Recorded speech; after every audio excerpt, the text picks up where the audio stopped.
I'm not claiming to be an expert in swords or in the production of swords. I'm just basically a student of the art of making swords, and I'm just giving you my humble review on what I know about the sword parts, how the swords should be made, what should be offered at a certain price range, and I hope you enjoy it. This is a custom sword I made through a company called Hanbon Forge. They're located in Langquan, China. Apparently there's no middleman in the States, so you're dealing directly via email with the supplier direct. Personal experience with the customer service I think was very good. They are able to get back to you very quick in terms of the emails. Obviously there is a time difference, so you would have to be patient about that.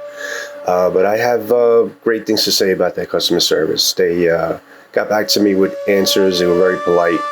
Obviously some things are lost in translation, but for the most part, I had a great experience with the customer service. The Suka Ito is actually very tight.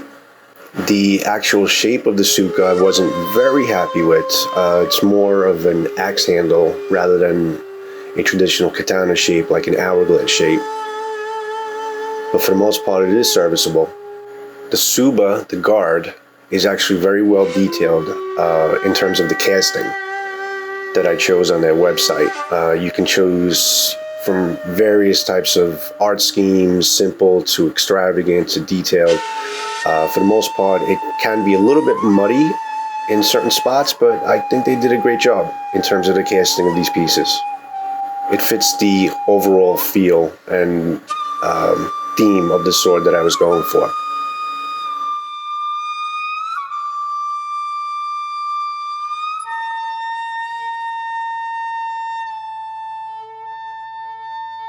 The saya was actually very well made.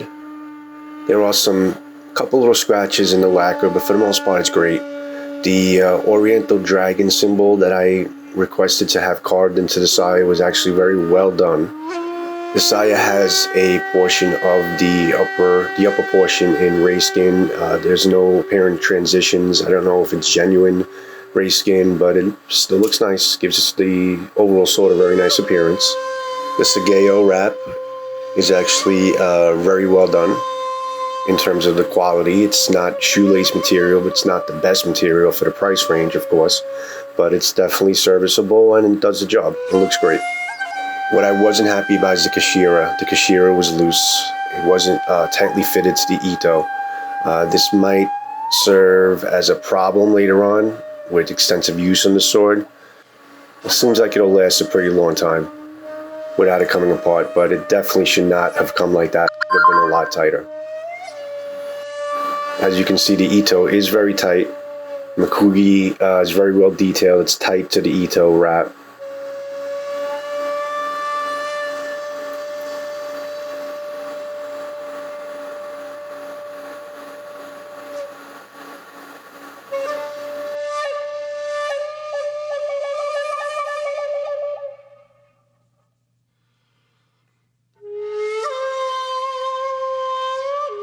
One thing I wasn't happy about is the wooden pegs were placed underneath the Ito wrap. So if you were to take this apart, it would bring up the Ito, which it actually started doing already. They should have actually had better placement of the pegs. So when taking the sword apart, it wouldn't affect the Ito wrap. One of my biggest complaints about this sword was the actual blade, the ha, or the sharpened edge, wasn't as sharp as I requested, and it actually had somewhat of a secondary bevel.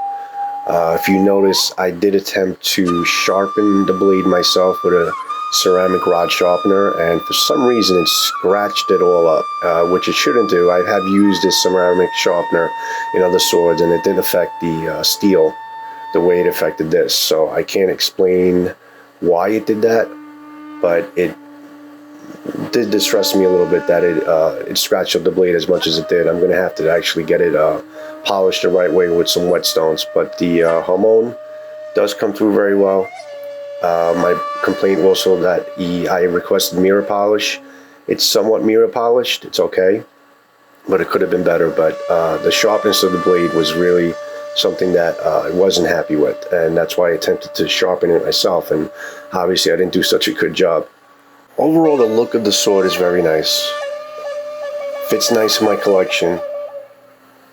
It's not the best cutting sword in the world in terms of handling. It feels generally balanced in the hand. It is a little back heavy, to be honest with you, because the Fuchi and the Suba are a little bit heavy in terms of the pieces that I chose. And the Fuchi also just kind of bites into your fingers a little bit when you're handling it, but it's not something that would give your fingers harm or would hinder the ability of the sword, but it is a little uncomfortable at times. And like I said, the habaki was hammered in. It doesn't fit very well into there, but once it's put together, it's it's a generally tight sword, other than the kashira, wobbling around in the back of your hand. But overall, it is a very nice looking sword. The execution was good, but could have been a lot better. One thing I did learn about dealing with these custom sword companies is the fact that you have to be very specific as far as what you want. You have to be very specific in terms of your blade length, the length of your handle. If you're not, you'll basically get the standard links and adornments that they give you. So you have to be very specific as far as what you want. So you need to do some research, really look at their sites and see what they offer.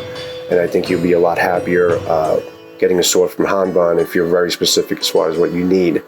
I wasn't happy with the length of the blade, but I also didn't specify what I wanted. And I wasn't happy with the length of the handle, but I didn't specify the length of the handle. So they gave me a 10-inch handle and a 27-inch blade, which I would want a little bit larger than that. So I'll take a little blame on that, but I guess you live and learn of how you deal with these custom companies. I would recommend dealing with Hanbon Forge. Their prices are very good. Their customer service is very well done.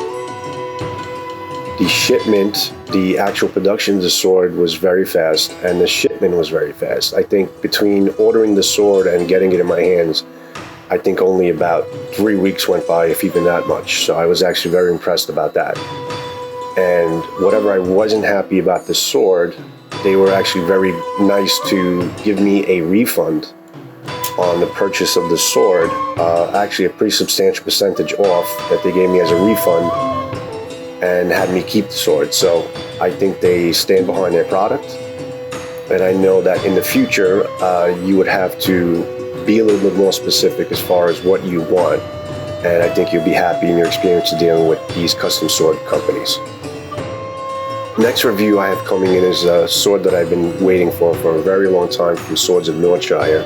And then I have 2 swords coming in from Sino Swords, Jaku Swords, which are also very, very well done in terms of what I've seen, and I'll be putting a review in for those swords. I really hope you all enjoyed the content of this review. I would really appreciate it if you hit the subscribe button and maybe the bell icon, so as I get more reviews in, I'll be able to get them out to you. Thank you all, and enjoy the rest of your day.